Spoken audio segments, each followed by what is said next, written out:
Góði gestir, komið sæl.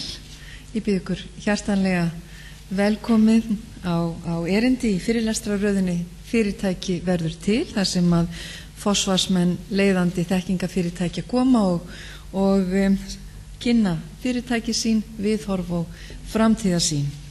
Og með þessari röð vill Háskóli Íslands leggja mörkum til fræðslu íslenskt atvinnulíf og umræðu hvernig auka megi verðmætasköpun. Og í dag ætlar Guðbjörg Edda Eggertsdóttir, forstjóri Actavis á Íslandi, að rekja sögu fyrirtækisins, þróun þess frá litlum sprota yfir í leiðandi fyrirtæki á alþjóðavísu, þriðja stærsta samheita lyfjafyrirtæki í heimi. Guðbjörg Edda hefur starfað hjá Actavis og forverum þess í 30 ár. Hún var markaðsstjóri hjá Delta frá stofnun þess 1983, aðstoðarforstjóri Delta frá 1999, framkvæmdastjóri á markaðssviði Actavis samstæðunar frá 2002, aðstoðarforstjóri samstæðunar frá 2008 og forstjóri Actavis á Íslandi frá 2010.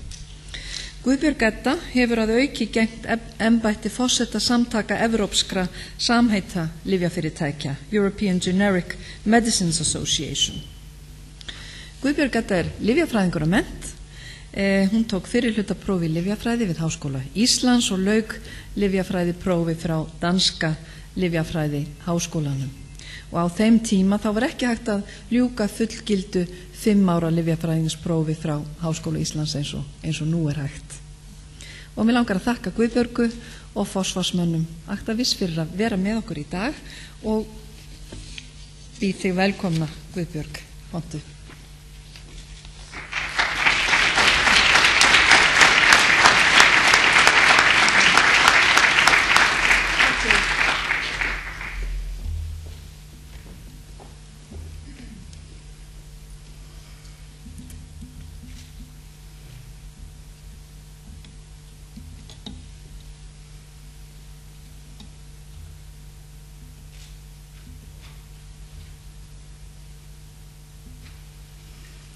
Já, komið öll blessu og sæl og ég vil þakka Kristínu fyrir hlýleg orð í minn garð og míns góða fyrirtæki sem eins og framkom hefur verið minn vinnuveitandi meir en 30 ár.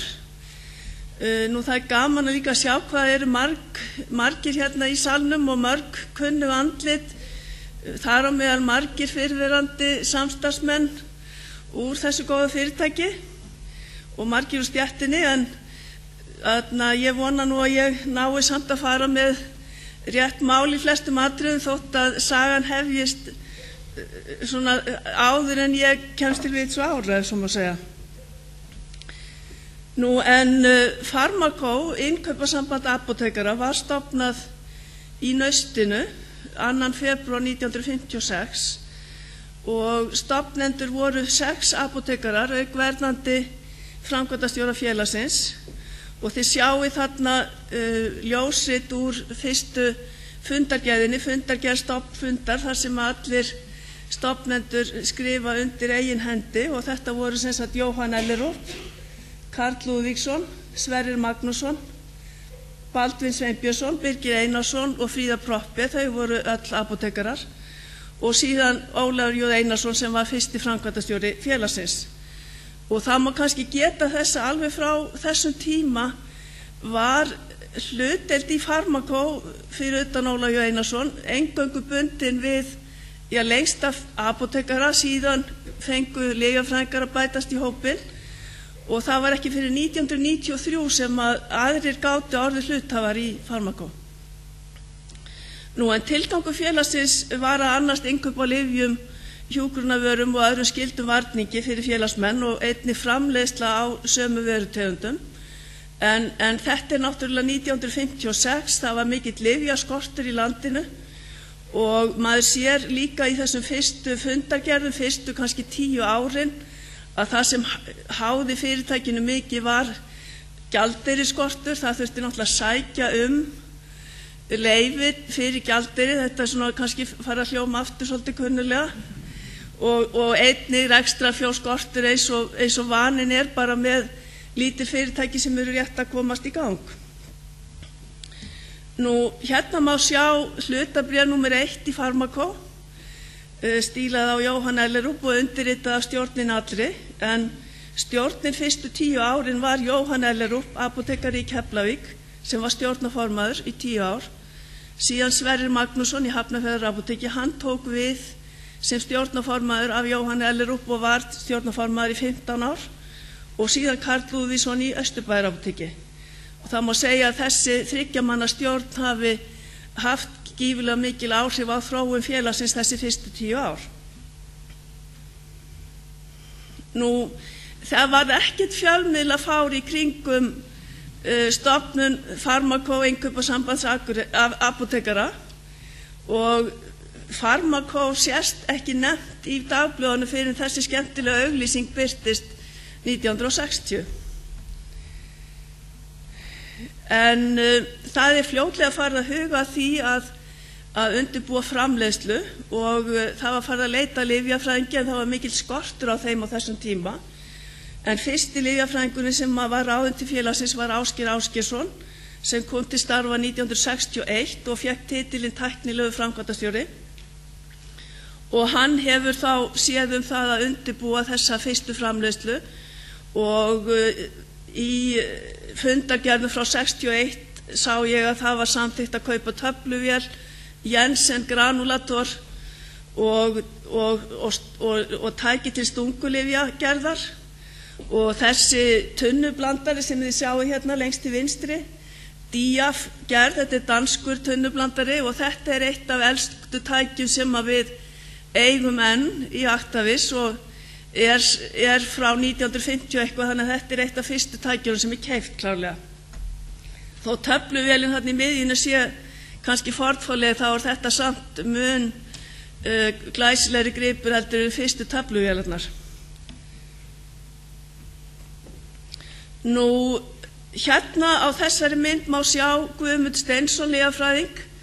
Hann var ráðinn til starfa hjá félaginu þegar Ásgeir Ásgeirsson var lyfsali á Ísafirði, og Guðmundur má segja að öðrum ólastum hafi verið sá sem að byggði upp þessa framleiðslu næstu áratugina á eftir, og hann starfaði hjá okkur þar til hann féll frá allt og snemma. Hann stendur þarna við töfluvél og svo kallaðan ryksugursnýil í framleiðslu aðstöðunni í Skipholti. En þarna til hliðar settum við inn til gamans mynd af litlum húðunarkatli sem var notaður við tilraunaframleiðslu upphaflega í Lyfjaverslun Íslands eða ríkisins. Á þessum tíma var smám saman auðvitað aukast kröfur til lyfjaframleiðslu og gæðaframleiðslunar. Það var á þessum tíma var mjög mikið lyfjaframleiðsla í apótekum, og til dæmis þegar ég var nemi í Hafnarfjarðarapóteki, byrjaði þar fyrst sumarið 1972, þá var verulega mikil framleiðsla þar, og við framleiddum bæði töflur og mixtúrur og dekotta og stikkpillur og hvað veit ég. En smám saman hefur þetta færst inn í lyfjaverksmiðjur þar sem hægt að hafa betra og meira eftirlit með framleiðslunni. Og Reynir Eyjólfsson, lyfjafræðingur, ráðinn til félagsins 1971, og til þess að koma á fót rannsóknastofu til að annars bæði gæðaeftirlitsmælingar og einnig undirbúa þróun á nýjum framleiðsluvörum.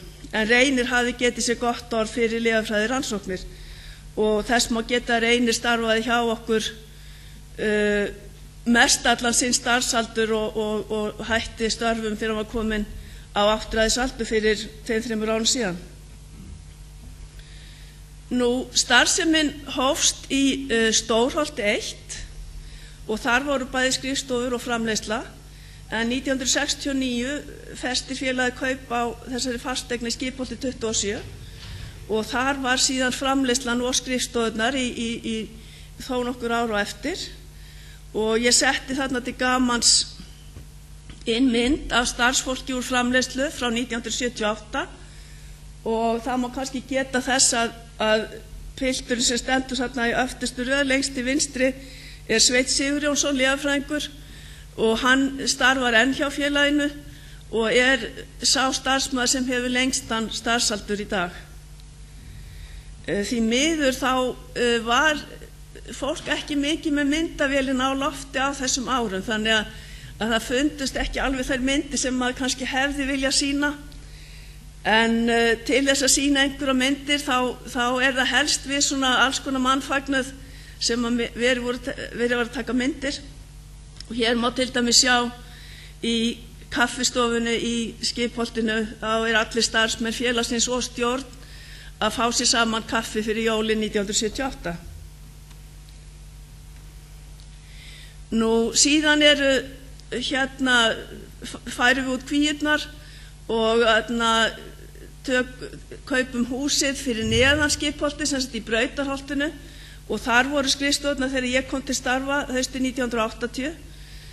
Og þarna má sjá Steinar Berg Björnsson lengst til vinstri sem var framkvæmdastjóri frá 75 til 1980, og við hlið honum stendur Werner Rasmusson sem var framkvæmdastjóri á undan Steinari og síðar lengi í stjórn og stjórnarformaður bæði Pharmaco og Deltu.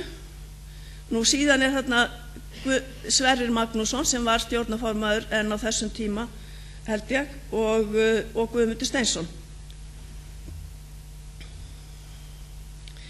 Nú á þessum árum upp úr 1970 þá var töluvert umræða hér í fjölmiðlum lyfjaframleiðslu og Reynir Eyjólfsson bendir fyrstur manna á það að lyfjaframleiðsla gæti orðið góð útflutningsatvinnugrein á Íslandi, þar sem að ræða verðmæta vöru sem að þolir í raun flutningskostnaðinn. Oft var verið að tala þetta á þeim nótunum að hægt væri að spara stór fé á því að nota innlend lyf í staðinn fyrir erlend og tekin alls konar dæmi í því sambandi, og vissulega það rétt að innlendu lyfin hafa verið ódýrari en þau erlendu langoftast. Og svo sett ég þarna til gamans eina fáu myndu sem ég fann úr framleiðslunni, en þarna sýnist mér að verið að hefja þrif eftir framleiðslu á magamixturu. Þið muni kannski þau sem eldri eftir þessum hvítu magamixturu sem fólk eiginlega drakk í lítravís áður en svona öflugri lyf komu til, sem var ekki fyrir kannski kringum 1980.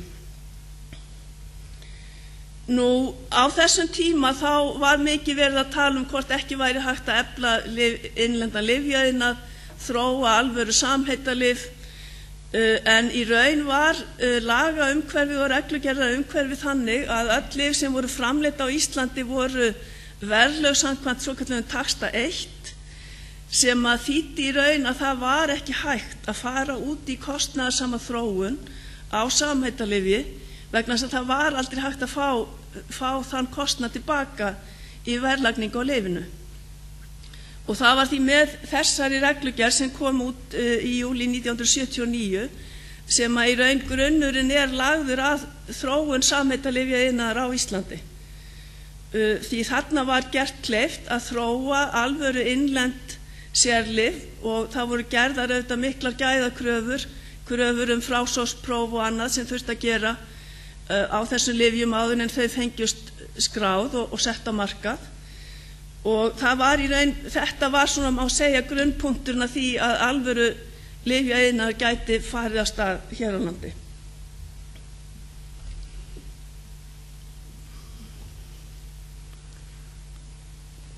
Nú það var síðan mikið rætt í þjóðfélaginu að yfirvöld ætti að gera eitthvað til þess að styðja betur við þennan iðnað, og Guðmundur G. Þórarinsson og fleiri þingmenn lagðu fram þessa þingsályktunartillögu sem var samþykkt 19. maí 1981, þar sem að ríkisstjórninni var falið að skipa nefnd til að gera ítarlegar tillögur eflingu innlends lyfjaiðnaðar. Og þess má geta að bara örfáum dögum síðar samþykkti stjórn Pharmaco að stefna að því að stofnað yrði íslenskt hlutafélag sérstaklega utan lyfjaframleiðslu og upphaflega ætlaði Pharmaco sér að eiga 30% í því félagi.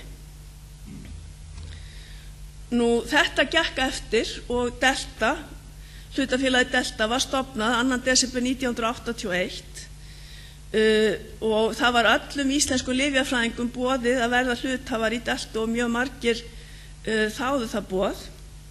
En Pharmaco átti 2/3 hlutafjár og ástæðan fyrir því var sú að þeir vildu hafa rými til að geta selt ríkinu helmingina sínu hlut ef að ríkið myndi kjósa að koma þarna inn, sem síðan varð aldrei og kannski var það bara eins gott.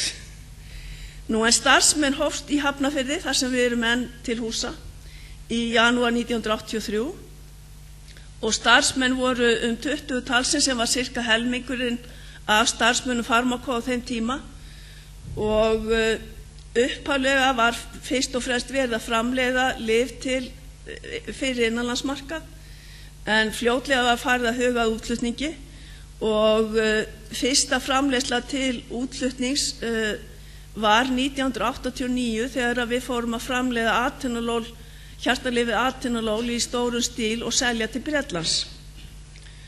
Þó verður að segja að útflutningur komst fyrst verulega á skrið 1994 en það ár tókst okkur að fá markaðsleyfi í Þýskalandi fyrir annað hjartalyf, Captopril, og okkur tókst að gera samninga við allmörg þýsk lyfjafyrirtæki að setja Captoprilið okkar á markað í Þýskalandi þegar einkaleyfi þess myndi renna út 2. febrúar 1994. Og það má segja að þetta hafi verið fyrsta virkilega stóra útflutningsverkefni og 1995 sem sagt fyrsta árið sem að meir en helmingurinn af tekjum félagsins kemur frá útflutningi. En það þá kannski rétt að staldra við og skilgreina hvað samheitalyf. Því það alls ekki allir sem gerir sig grein fyrir því.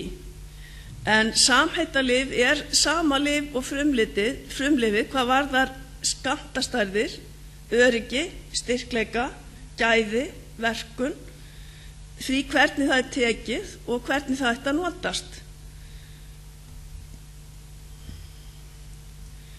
Og hérna eru fáeinar myndir frá fyrstu árunum í Deltu. Við eignuðumst fljótlega þynnupökkunarvél sem pakkaði í álþynnur en síðan þurfti að pakka handvirkt í kartón og þarna sjáum við nokkra stúlkur við þá iðju og það gaman að geta þessa stúlkan hérna lengst til vinstri Ágústa Hilmarsdóttir sem að enn starfar hjá okkur í dag.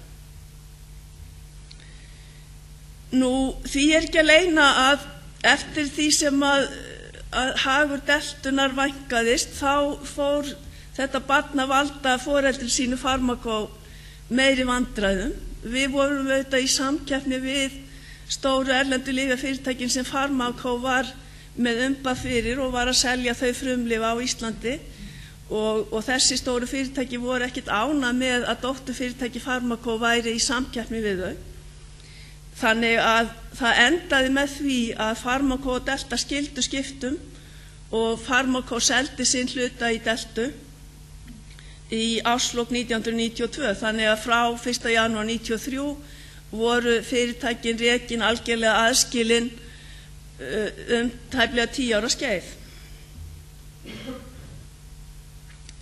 Ég nefndi áðan Captoprilið góða.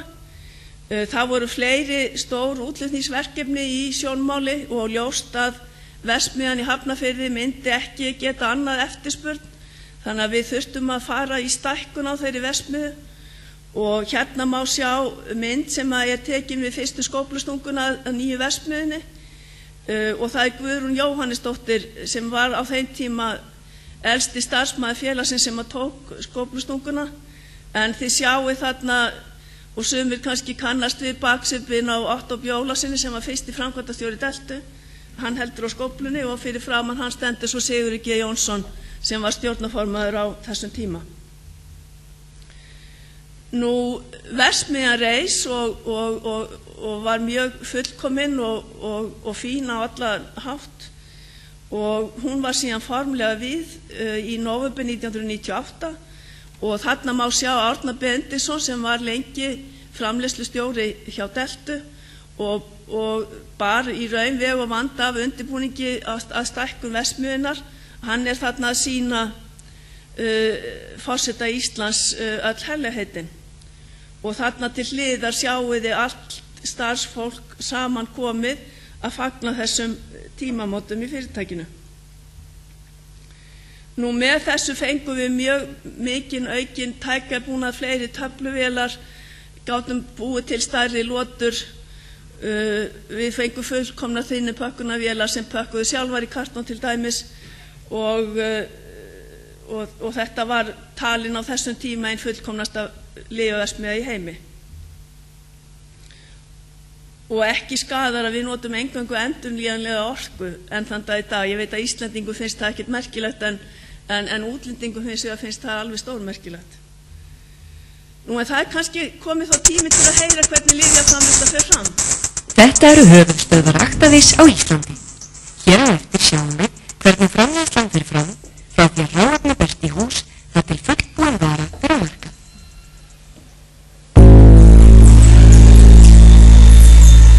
Tekið á móti hráefnum til vinnslu á lager. Hráefnin eru merkt með vörunúmeri, lotunúmeri og strikamerki áður en þau eru sett í merktar hillur. Staðsetning þeirra skráð í tölvu undir vörunúmeri og lotunúmeri. Hráefnissýni eru tekin í sýnatökuklefa á lagernum. Sýnin eru tekin samkvæmt sýnatökuáætlun sem gefin út af sérfræðingum gæðarannsóknadeildar, GRD. Sýnatökuáætlunin inniheldur til dæmis upplýsingar fjölda íláta sem taka þarf sýni úr, magn sýna og geymslu aðstæður. Sýnin eru tekin af föstu efni með einnota skeiðum og af vökva með einnota pípettum eða svokölluðum sýnatökuþjófum. Sýnin eru svo mæld á gæðarannsóknastofu samkvæmt viðeigandi rannsóknamaster sem gefin út af sérfræðingum gæðarannsóknadeildar. Ef niðurstöður mælinga eru allar innan tilskilinna marka, eru hráefnin samþykkt til notkunar í framleiðslu. Hráefnin, bæði svokölluð virkuefnin og hjálparefnin, eru sannkennd með NIR eða Near Infrared tækni. Hráefnið mælt með Bruker MPA ljósmæli í gegnum plastpoka og rófin borin saman við viðmiðunaróf í tölvu. Helstu kostir þessarar tækni eru þeir að þannig fæst mikið af upplýsingum á skömmum tíma án rýrnunar eða mengunar á hráefnunum. Hráefnin eru vigtuð í tölvukerfi úr upprunalegum umbúðum yfir í plastpoka eða tunnur með þurrkpokum ef efnið viðkvæmt fyrir ljósi eða raka. Hver poki merktur með upplýsingum lotu hráefnisins og lotu framleiðslunar sem nota á hráefnið í. Leitast við að vigta hráefni í fleiri en eina lotu af sama lyfi á sama tíma. Byrjað á hjálparefnunum og endað á virkaefninu eða litarefninu til að lágmarka þrif. Hráefnin eru svo sett á plastbretti, ein lota á hvert bretti.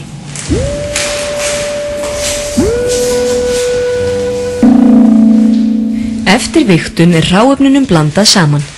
Tvær meginaðferðir eru notaðar við blöndun, þurrblöndun og það sem kallað kyrning. Við þurrblöndun eru hráefnin sett í ílát, svo kallað binn, þar sem þeim blandað saman í sérstökum binnblandara. Síðan eru efnin sigtuð yfir í annað binn og blandað aftur saman samkvæmt upplýsingum í framleiðslumaster.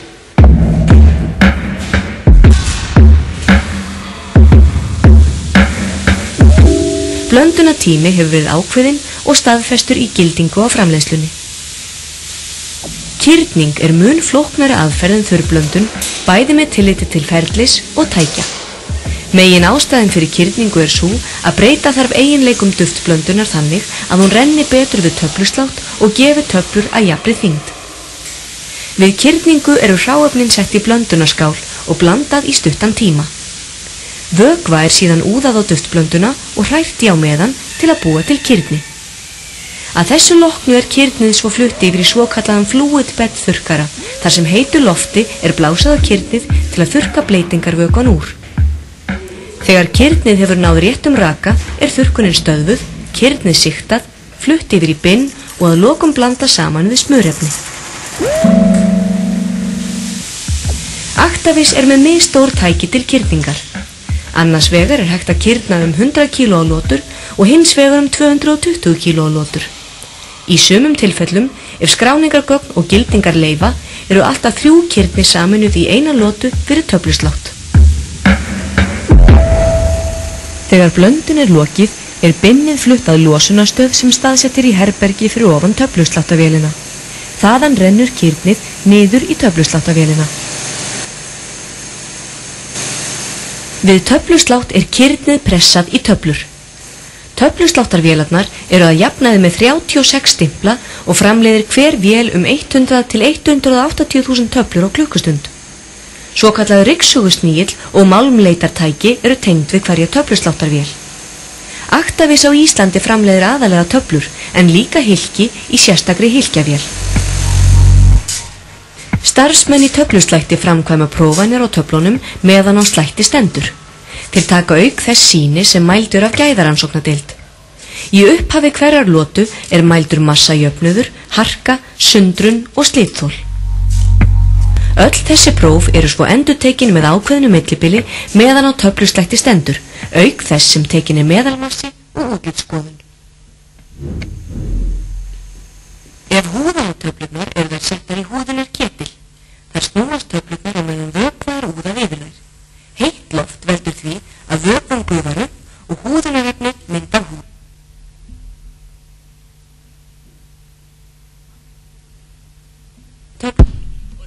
Massauk.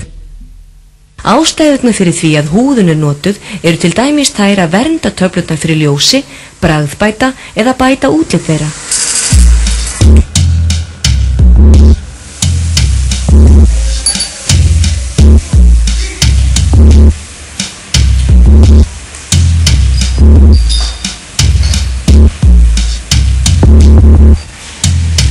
Töflurnar eru síðan settar í glös eða pakkað í þynnur.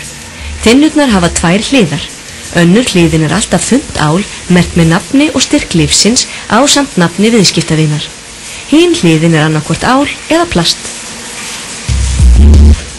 Ál notað fyrir töflur sem eru viðkvæmar fyrir ljósi eða raka. Matari setur töflurnar í vasana á þynnunum. Áður en þynnunum lokað tekur myndavél mynd af þeim og ef það vantar töflu í vasa þynnunni hafnað. Þynnurnar eru síðan settar í pappaumbúðir ásamt fylgiseðli. Vélin staðfestir að réttar umbúðir og fylgiseðlar séu notuð með því að lesa strikamerki. Lotunúmer og fyrning þrykkt eða prentað á þynnur og umbúðirnar. Að lokum eru kassarnir vigtaðir og taldir.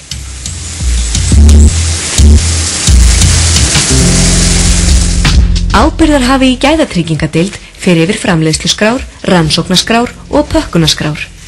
Ef allt stenst settar kröfur, gefa þeir út vottorð að viðkomandi vara sé í lagi og heimila að hún sé sett á markað.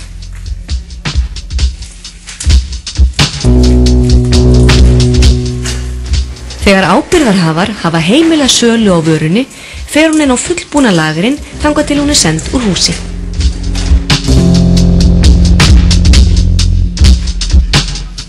Aðeins lítill hluti af framleiðslu Actavis á Íslandi fer á íslenskan markað. Stærsti hluti framleiðslunar fluttur út allan heim.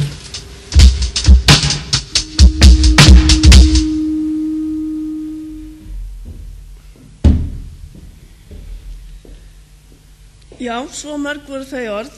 Ég vona að þið séu einhverju nær hvernig lyf eru framleidd í dag. Nú, en við vorum síðast að tala það sem ég kallaði þá nýju verksmiðjuna sem var við 1998.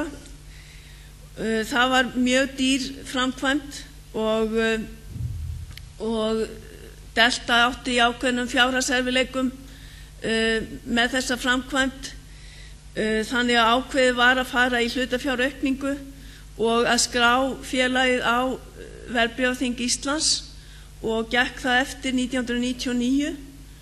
En Pharmaco hafði verið skráð á Verðbréfaþing 1997 og hérna má sjá viðtal við Otto Björn Ólafsson þessi málefni en hann lét síðan af störfum síðar á þessu ári 99.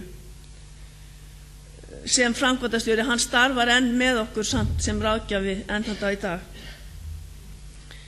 Nú á þessum sama tíma þá útrásin að hefjast hjá Pharmaco.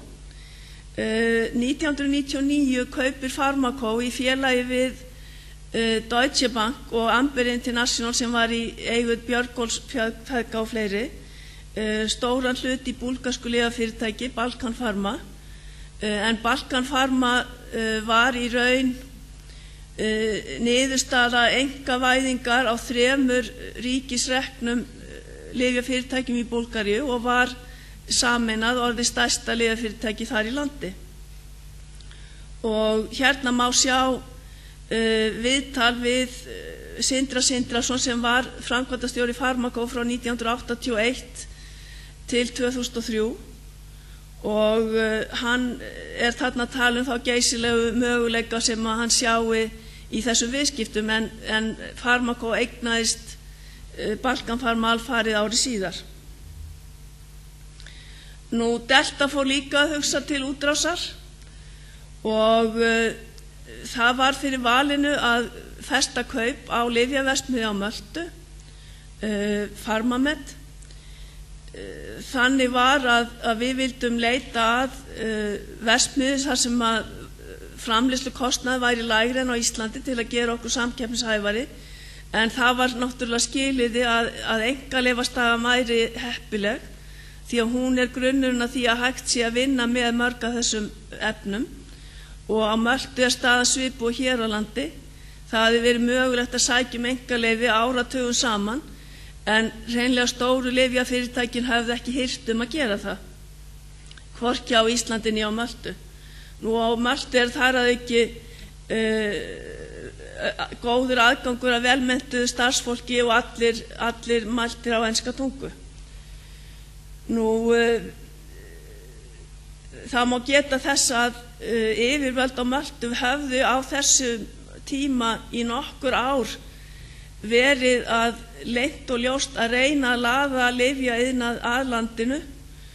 Við vorum fyrsta fyrirtæki sem fjárfestum þarna, en núna 10 önnur komin með verksmiðju á Möltu og Actavis raunar á í dag 2 verksmiðjur þarna.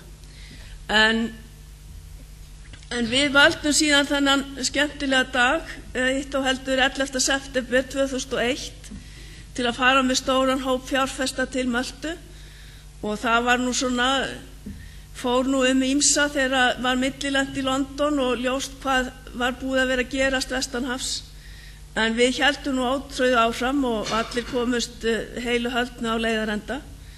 En á þessari mynd má sjá Róbert Westman sem var framkvæmdastjóri Delta frá 1999 og Hauke Sie sem var framkvæmdastjóri Pharmamed á þessum tíma. Nú, það má segja að árið 2002 hafi síðan verið mjög viðburðaríkt í sögu félagsins. Það gerist fyrst að Pharmaco ákveður að selja sína innanlands starfsemi á Íslandi til Pharmanor sem að síðar hlaut nafni Vistor, og mitt ár því staðan þannig að öll starfsemi Pharmaco var í Búlgaríu og öðrum löndum Austur-Evrópu. Á þessum tíma hafði hins vegar Delta verið að byggja upp lyfjaþróun og lyfjaframleiðslu og okkar markaðssvæði var fyrst og fremst Vestur-Evrópa. Pharmaco taldi sig vanta í raun starfsmenn sem hefðu þekkingu á lyfjaþróun og lyfjaframleiðslu sem var eitthvað sem þeir gátu fengið hjá Deltu. Þannig að úr varð að Pharmaco keypti meiri hluta í Deltu mitt ár 2002 og félögin sameinuðust á ný haustið 2002, og þá má segja að þetta þau hafi bætt hvort annað mjög verulega upp, og við vorum þá komin með markað í allri Evrópu og hæft starfsfólk í lyfjaþróun, lyfjaframleiðslu og framleiðslu aðstöðu í 3 löndum. Nú síðar það sama ár var síðan vígð ný verksmiðja Balkan Pharma í Búlgaríu, og það var ákveðið að fara með stóran hóp starfsmanna Farmakó og Deltu á Íslandi, auk fjárfesta að vera viðstödd vígslu á þessari nýju verksmiðju sem var, og við leigðum þarna flugvél frá Atlanta til þessara ferðar og hún var þarna mjög skemmtilega merkt nöfnum fyrirtækjana.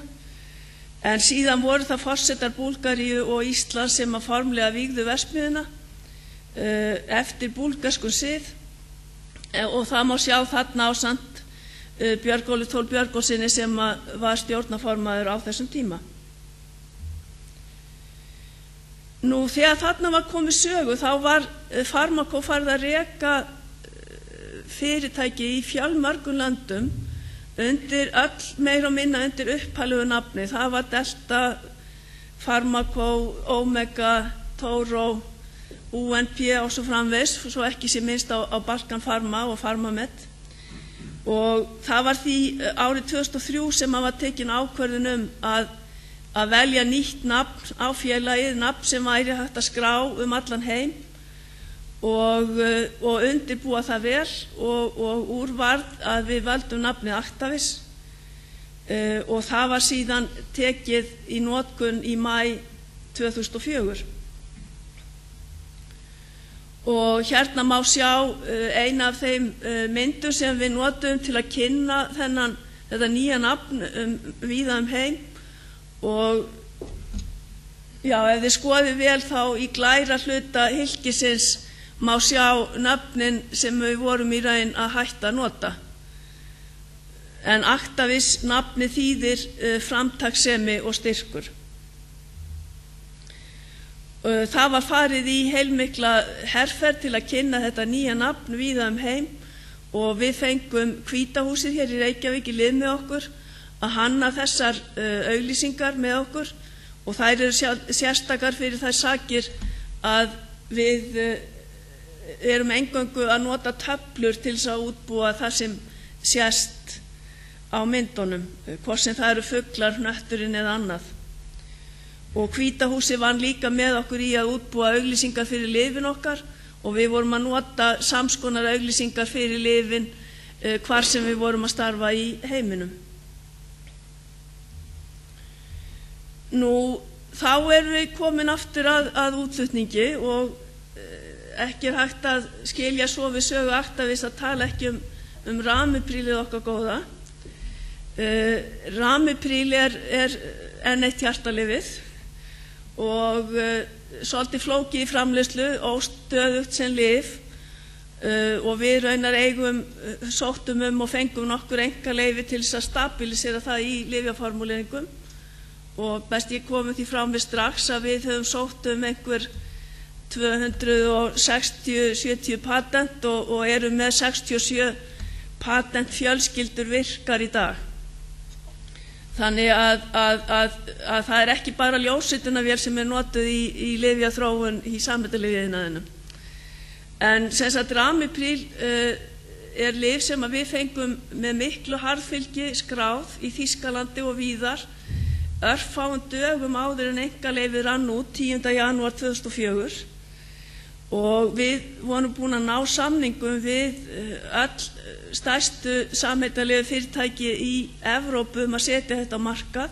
Það var sérstaklega mikilvægt lyf fyrir Þýskaland og þannig 10. janúar 2004 þá fluttum við út vel á annað 100 milljónir taflna og hylkja í mismunandi styrkleikjum til Þýskalands og fleiri landa Evrópu. Og magnið var þvílíkt að það þurfti nokkrar þotur til að flytja þessa farma út, þrátt fyrir að við vorum meðal annars að nota stærstu flutningaflugvél sem völ var á í heiminum á þessum tíma sem var rússnesk Antonov þota. En það gaman að geta þess að þótt Ramipríl sé núna búið að vera á markaði hjá okkur í tæp 10 ár, þá þetta enn mest selda lyfið hjá Medis, dótturfyrirtækinu, og eitt af 10 mest seldu lyfjum samstæðurnar í heiminum í dag. Nú, við höldum áfram að vinna eftir þessu viðskiptamódeli, að vera fyrst á markað með ný lyf þegar einkaleyfi rennur út, og þarna í lok 2004 erum við að kynna Quinapril og Quinapril hydroklórtiazid. Það er sem sagt enn verið að lækna hjartað. En annars var mikið að gerast á þessum árum. Frá því útrásin hófst 1999 til 2008 þá keyptum við einhver 25 fyrirtæki víðsvegar heiminn, og framan af vorum við fyrst og fremst að kaupa okkur í raun aðgang að nýjum mörkuðum, Pólandi, Tyrklandi og svo framvegis. En síðar var það meira að styrkja okkur á nýju sviði, eins og að kaupa Syndan í Rúmeníu til að komast inn í krabbameinslyfjaþróun og framleiðslu og svo framvegis. En það sem kannski stendur upp úr á þessum tíma eru kaupin á Alpharma, eða samheitalyfjasviði Alpharma, sem er upprunalega norskt fyrirtæki en var á þeim tíma með höfuðstöðvar í Bandaríkjunum og skráð á New York Stock Exchange. Og með þeim kaupum sem áttu sér stað í desember 2005 tvöfaldaðist stærð félagsins í einu vetfangi, og ekki bara fengum við aðgang að Bandaríkjamarkaði sem er stærsti lyfjamarkaður í heimi, heldur einnig eigin markaðssetningu í gjörvallri vestur eða öllum helstu landum Vestur-Evrópu. Og með þessu vorum við komin upp í 10.000 starfsmenn í 32 landum og vorum það leitist fjórða stærsta samheitalega fyrirtæki í heimi. Það er mjög erfitt að halda sæti í þessu kapplaupi vegna þess að það er svo mikið verið að kaupa og selja fyrirtæki, en við vorum á þessum tíma fjórða stærsta samheitalega fyrirtæki í heimi.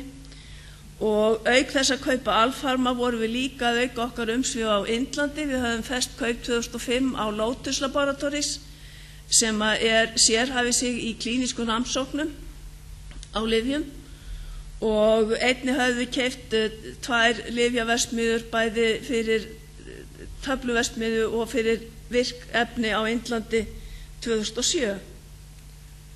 Og þetta í raun farið inn á Indland fyrst og fremst til að tryggja samkeppnishæfni félagsins, því að verð í þessum iðnaði því miður fara alltaf niður, aldrei upp. Þannig að það þarf alltaf að vera að gera hlutina á hagkvæmari og hagkvæmari hátt. Það getur verið svolítið snúið að vera með starfsemi gjörvallan heim, og siðir og venjur eru mjög mismunandi, og við höfum reynt að leggja okkur fram að gera eins og fólk vill gera í því landi þar sem við erum hverju sinni. Og ég setti þarna inn 2 myndir frá fyrstu skóflustungu að nýrri lyfjaverksmiðju á Indlandi frá 2009, en þarna fengum við hindúaprest til að, og meira sér fleiri en einn, til að vera með okkur við þessa athöfn. Það er mjög mikilvægt fyrir Indverja að þetta sé rétt að þessu staði trúarlega, og hindúapresturinn sér þarna til þess að þetta fari allt eftir kúnstarinnar reglum.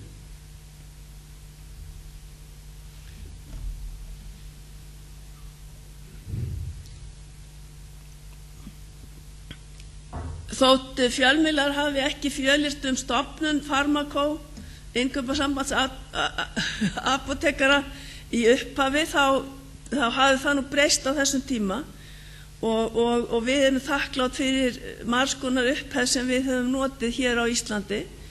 Og þar má kannski fyrst telja að Delta fékk útflutningsverðlaun forseta Íslands 2002, það stuttu áður en við sameinumst aftur Pharmaco.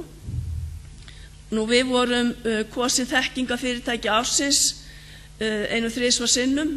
Róbert Westman, forstjóri félagsins, var útnefndur viðskiptamaður ársins, og síðan í fyrra nutum við þess heiður að fá aldarviðurkenningu Verkfræðingafélags Íslands, eins og nokkur önnur þekkingafyrirtæki, í tilefni af 100 ára afmæli félagsins, eitthvað sem okkur þótti mjög vænt um. Nú, við erum komin á árið 2007 og við munum öll hvernig ár 2007 var. Framtíðin var björt og við bara gátum gert hvað sem var. Það var ekki spurning. Og við þær aðstæður þá ákveð Novator, sem var stærsti hluthafi í Actavis, að gera öðrum hluthöfum yfirtökutilboð og þeir í raun buðu mjög gott verð fyrir hlutin og á endanum fer það þannig að Novator yfirtekur félagið og í kjölfarið það tekið af hlutabréfamarkaði og var þá rekið sem bara einkafyrirtæki eftir það. Og það var að sumu leyti léttir, það ekkert gaman að vera að vinna í þessum skráðu fyrirtækjum þar sem maður þarf að upplýsa allt sem maður gerir, liggur við að maður kaupir sér nýjan skó að maður þarf að tilkynna það. En þetta auðvitað hafði þau áhrif og þetta gerist sem sagt 2007 að fyrirtækið var nokkuð mikið skuldsett eftir þessa yfirtöku og þegar síðan hrunið kemur í kjölfarið og fleiri viðburðir líka innan félagsins að þá voru þessi ár frá 2008 og í raun þangað til í fyrra nokkuð erfið. En við samt lögðum ekkert árar í bát, við héldum áfram að stækka. Verksmiðjan hér heima var orðin of lítil og við ákváðum að auka framleiðslugetuna þar 50%. Og hún var formlega vígð þessi nýja verksmiðja eða endurnýjaða verksmiðja í janúar 2011 og þarna má sjá í miðjunni mynd af Claudio Albrecht og forseta Íslands við þá athöfn, en Claudio var forstjóri Actavis frá 2010 til 2012.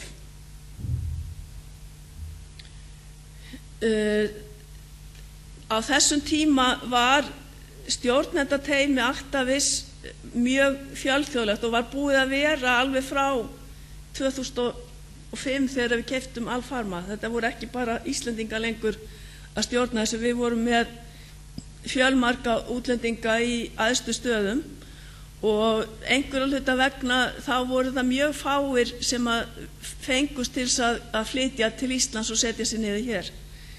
Þannig að útkoman var sú að við þessir helstu stjórnendur Actavis vorum dreifð út allar jarðir og 2010 tekin ákvörðun að nú þurfum að gera eitthvað í þessu máli og það var ákveðið að setja upp höfuðstöðvar í Evrópu og Zug í Sviss varð fyrir valinu. Þessar nýju höfuðstöðvar voru síðan opnaðar í maí 2011 og þar voru þá helstu stjórnendur samankomnir og 20 störf voru flutt frá Íslandi til Zug en að auki voru ýmsir starfsmenn Actavis á Íslandi sem sóttu laus störf í Zug og fengu, þannig að það liðlega 30 Íslendingar í þessum 150 manna hópi í Zug. Það raunar mjög fjölþjóðlegur hópur því það eru yfir 30 mismunandi þjóðerni sem þar starfa og Íslendingar lang fjölmennasti hópurinn að sjálfsögðu. En okkur finnst reynslan af þessu í raun hafa verið góð. Þetta auðveldaði öll skoðanaskipti og ákvarðanatöku og í raun hefur þetta lítið dregið úr starfsemin á Íslandi því að hún hefur frekar farið vaxandi en hitt.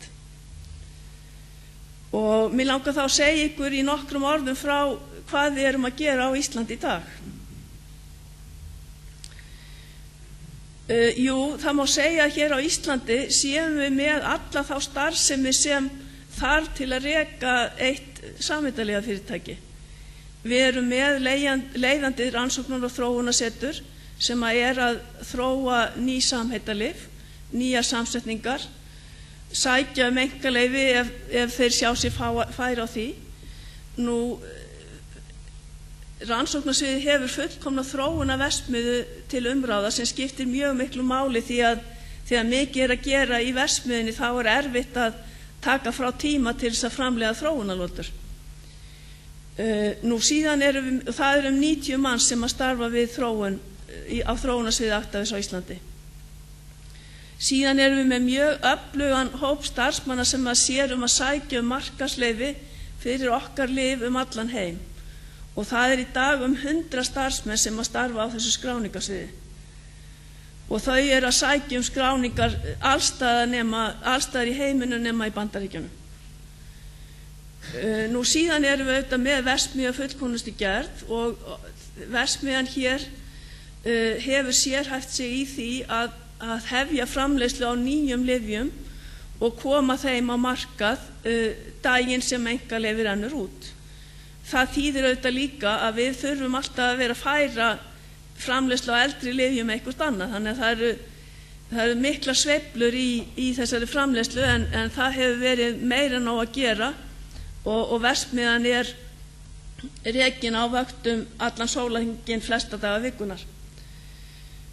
Nú, eins og kom fram í myndbandinu þá stærsti hluti framleiðslunnar fluttur út, það 94% og útflutningsverðmætið hefur verið á bilinu 70 til 80 milljónir evra undanfarin ár.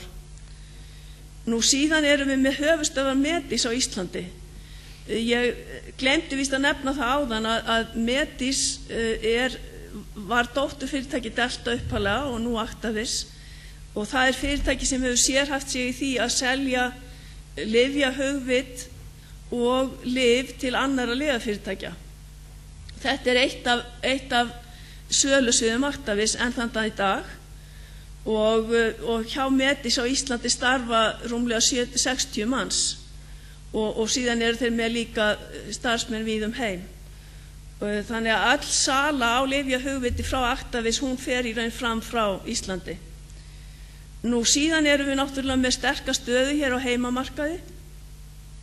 Actavis hefur núna í margra ára skeið verið stærsta lyfjafyrirtæki á Íslandi og við höfum verið með svona 15% markaðshlutdeild í verðmætum en 34% í magni, þannig að það má segja, það má áætla að þriðji hver skammtur sem tekin inn komið frá Actavis.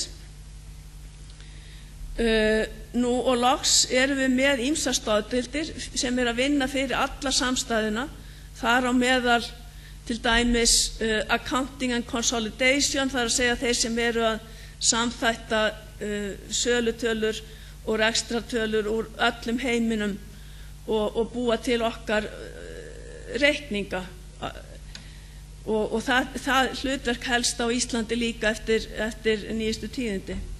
Nú síðan við með öflugt gæðasvið og nokkra deildir á því sem að þjóna öllum heiminum. Og fólkið okkar, starfsmenn farnir að nálgast 800 og hefur fjölgað 170 síðan 2010. Konur cirka 60% og karlar 40%. Og við með alveg frábæra starfsmenn sem vel menntaða og hæfa. 55% hafa háskólapróf. Lyfjafræðingar þar ábyrjandi fjölmennastir 100 talsins. En við líka með fjölmarga viðskiptafræðinga, hagfræðinga, efnafræðinga, verkfræðinga og svo framvegis.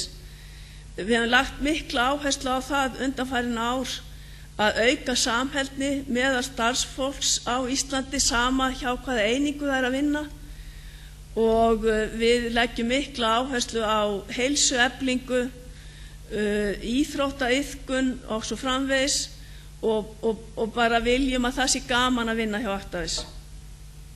Og ég held að flestum finnist það. Nú, við náttúrulega tökum líka virkan þátt í íslensku þjóðlífi og leggjum 20 milljóna króna á hverju ári til samfélagslegra verkefna. Af því að við nú stödd í Háskóla Íslands, þá held ég að við ættum fyrst að nefna að Actavis styrkti stofnun Vigdísar Finnbogadóttur í erlendum tungumálum 30 milljónir til að byggja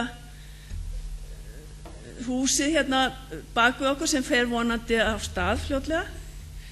En við höfum verið líka aðalstyrktaraðili forvarnardags forseta Íslands alveg frá upphafi og það hefur verið mjög gefandi að taka þátt í því verkefni því það hefur skilað alveg frábærum árangri. Nú við erum að styrkja íþróttafélög, sjúklingafélög, Landspítalann, ABC hjálparsamtök og myndirnar eru af nokkrum börnum sem við erum að styrkja þar í gegnum þau. Nú vísindasamfélagið að sjálfsögðu og svo má nefna sólskinsstrenginn en Actavis var aðalstyrktaraðili að gerð myndar sólskinsstrenginn Kela sem að Margrét Eiríksdóttir gerði fyrir nokkrum árum en Keli sonur hennar, einhverfur og hún gerði í raun mynd hvernig það að vera einhvert barn á Íslandi. Þessi mynd hefur verið sýnd víða veröld og það hjálpaði henni líka mikið að Kate Winslet las inn á textan og búin að stofna sérstakan sjóð í Bandaríkjunum til að styrkja einhver börn. En það sem ánægjulegast við þetta að eftir að sólskinsstrengurinn var sýndur hér þá opnuðust augu fólks fyrir því hvað væri margt hægt að gera fyrir sér börn og hvað þau gætu náð miklum þroska. Þannig að þeirra aðstæða hefur gerbreyst til batnaðar síðan myndin var sýnd þótt að enn megi betur duga skal. En það má kannski nefna að Keli sjálfur búinn að vera búsettur í Texas í nokkur ár og verið þar í besta mögulega skóla fyrir einhver börn, farin að yrkja ljóð og komin í high school. Nú, þessu fer nú að ljúka hjá mér en það ekki að neita því að það var stór viðburður í sögu félagsins á síðasta ári. Watson Pharmaceuticals Incorporated í Bandaríkjunum tilkynntu í apríl að þeir hefðu náð samningum kaup á Actavis og þessir samningar gengu síðan í gegn 31. október og síðan þá Actavis hluti af Watson samstæðunni og á þessari mynd má sjá Sigurð Óla Ólafsson lyfjafræðing og fyrrverandi forstjóri Actavis en hann nú forstjóri samheitalyfjasviðs Watson kynna þennan samruna fyrir íslensku starfsmönnum nú í nóvember. Og hvernig þá Actavis í dag? Jú, starfsmenn eru núna 17.000 talsins í 60 löndum og við erum orðin þriðja stærsta samheitalyfjafyrirtæki í heimi á eftir Teva frá Ísrael og Sandoz frá Þýskalandi. Við erum með fjölmörg rannsóknar- og þróunarsetur, mjög margar verksmiðjur og framleiðslugetan okkar 44 milljarðar eininga á ári sem þýðir að við erum að framleiða nokkrar einingar fyrir hvert einasta mannsbarn í heiminum á hverju ári. Og í þessum 60 löndum sem við störfum í 5 milljarðar íbúa sem eru þá mögulegir viðskiptavinir félagsins. Og á þessu korti má sjá grænlitu þau lönd þar sem við erum með starfsemi, þar að segja sölustarfsemi. Og eins og þið sjáið þá það fyrst og fremst Suður-Ameríka og Afríka sem við þurfum að líta til ef við ætlum í frekari landvinninga.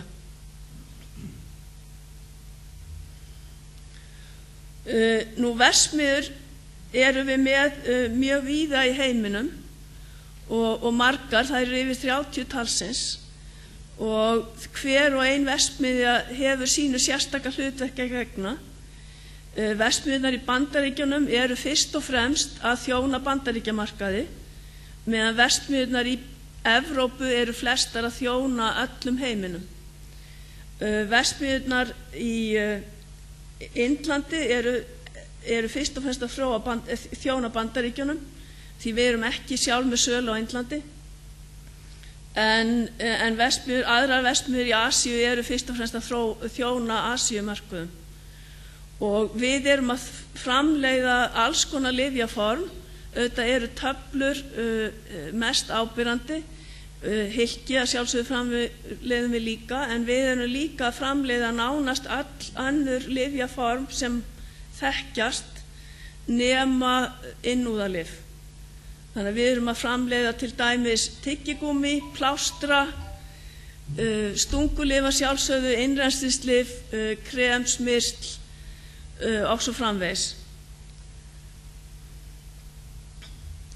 Nú, þróun skiptir náttúrulega sköpum fyrir samheitalega fyrirtæki eins og önnur fyrirtæki. Við verðum alltaf að vera að koma með nýjar vörur á markað og leggjum mikla áherslu á það. Og við erum með þróunarsetur víðs vegar um heiminn og einnig þau hafa öll hvert sínu sérstaka hlutverki að gegna.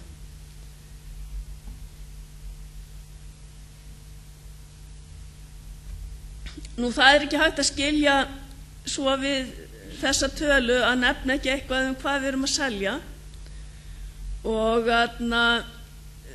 það er einkenni samheitalega fyrirtækja að þau eru að bjóða upp á mjög breitt úrval af lyfjum, mjög mörg mismunandi lyf og við slóum þessu upp að árið 2002 vorum við að selja 100 mismunandi lyf en í dag er það 750 og það er 750 mismunandi mólekúl, mismunandi eins og við köllum INN í síðan mörgum mismunandi formum og styrkleikum þannig að þetta eru 10.000 mismunandi pakningar sem verið er að bjóða upp á í öllum heiminum. Nú, en hvað skyldi nú framtíðin bera í skauti sér? Nú, inn í fyrirtækinu erum við auðvitað mjög upptekin af því núna hreinlega að samræma starfsemi Actavis og Watson en við erum líka að horfa til framtíðar og þá getum við ekki gleymt því að líftæknilyf eru að verða sífellt mikilvægari og það er nú varla hægt að opna dagblað á Íslandi öðruvísi en að það sé verið að ræða að þennan eða hinn sjúklingin vanti nýjasta lyfið af þessum toga en því miður getur íslenska heilbrigðiskerfi og raunar engin heilbrigðiskerfi ráðið við að bjóða öllum þeim sjúklingum sem gætu haft gagn af þessum lyfjum upp á þau vegna þess að þau eru svo ofboðslega dýr. En þess vegna er mjög mikil þörf fyrir hagkvæmari kost á þessu sviði. Og ef við lítum líka til framtíðar og sýnum hérna þau lyf sem eru áætluð að verði 20 sölulegustu lyfin 2016 og ég veit að þið geti ekki lesið þessi nöfn en grænu súlurnar eru líftæknilyf og þið sjáið af topp 10 lyfjunum er gert ráð fyrir að 8 verði líftæknilyf árið 2016. Þannig að ef að samheitalega fyrirtæki ætlar að halda sér í fremstu röð eins og við ætlum að gera þá verðum við að fara inn á þetta svið. Og það hefur líka verið mjög mikill vöxtur í sölu samheitalega líftæknilyfja. Salan hefur nánast verið að tvöfaldast frá ári til árs en er samt enn bara mjög lítið brot af heildarsölunni á líftæknilyfjum þannig að það er gífurlega miklu möguleikar á þessu sviði. Og hvað erum við að gera í þessu? Jú, í lok 2011 gerði Watson samning við Amgen sem er eitt af öflugustu fyrirtækjanum á sviði líftæknilyfja að þróa saman samheita líftæknilyf eða biosimilars og urðu fyrir valinu 4 krabbameinslyf sem verið er að þróa að hluta til hjá Amgen og að hluta til hjá Watson. Og þarna njótum við náttúrulega þekkingar Amgen á þessu sviði en þeir munu þá njóta okkar markaðsafls og það má kannski geta þess ef einhverjir vita það ekki að Amgen er félagið sem að nýverið festi kaupa á íslenskri erfðagreiningu þannig að bæði þessi félag Amgen og Watson eru nú með mikla starfsemi á Íslandi. Nú að lokum þetta er stór vika hjá okkur, þessi vika, núna á 50daginn kemur 24. janúar, þá mun móður fyrirtækið, Watson Pharmaceuticals Incorporated, formlega skipta nafn og taka upp nafnið Actavis. Og í kjölfarið munu síðan nánast öll dótturfyrirtæki allan heim taka upp Actavis nafnið. og það sem að Watson skráð í Kauphöllina í New York, þá mun það gerast núna á fimmtudag að tikkerinn, eins og kallað, eða merki í Kauphöllinni breytist úr 2FBI yfir í ACT eða ACT, sem sama og við notuðum á verðbréfaþingi hér á Íslandi meðan við vorum þar. Og af þessu tilefni mun síðan Paul Bizarro, sem núverandi forstjóri Nýja Actavis, hringja bjöllunni í Kauphöllinni í New York þegar við lok viðskipta. Og ég held ég hafi þessi orð þá ekki fleiri og bara þakka fyrir gott hljóð.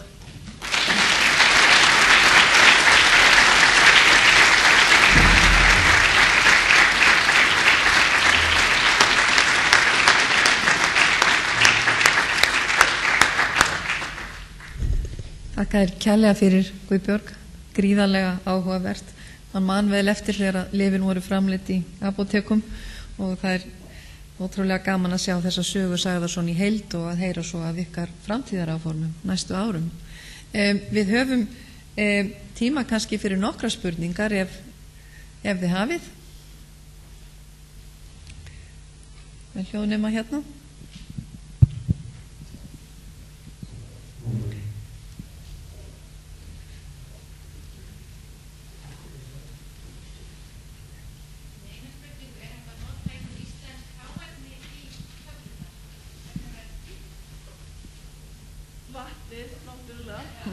Vatn auðvitað mjög mikilvægt í allri lyfjagerð, þannig að við notum íslenska hreina vatnið. En ég held ég fari með rétt mála að það sé ekki fleiri hráefni sem við erum að nota. Það auðvitað verið að framleiða á Siglufirði einhver hráefni sem að má nota í lyf, þótt við séum ekki farin að nota þau í dag. Akkurat. Og gjör svo vel. Í sölu. Það vegna þess að það eru fleiri þúsund innlend lyfjafyrirtæki sem að selja lyf á Indlandi, því miður af mjög misjöfnum gæðum. Við viljum ekki selja nema fyrsta flokks gæðalyf og við getum ekki keppt við slíka framleiðslu, þannig að við höfum ekki séð okkur fært að fara inn á markað á Indlandi. En við erum með fleiri þúsund starfsmenn þar.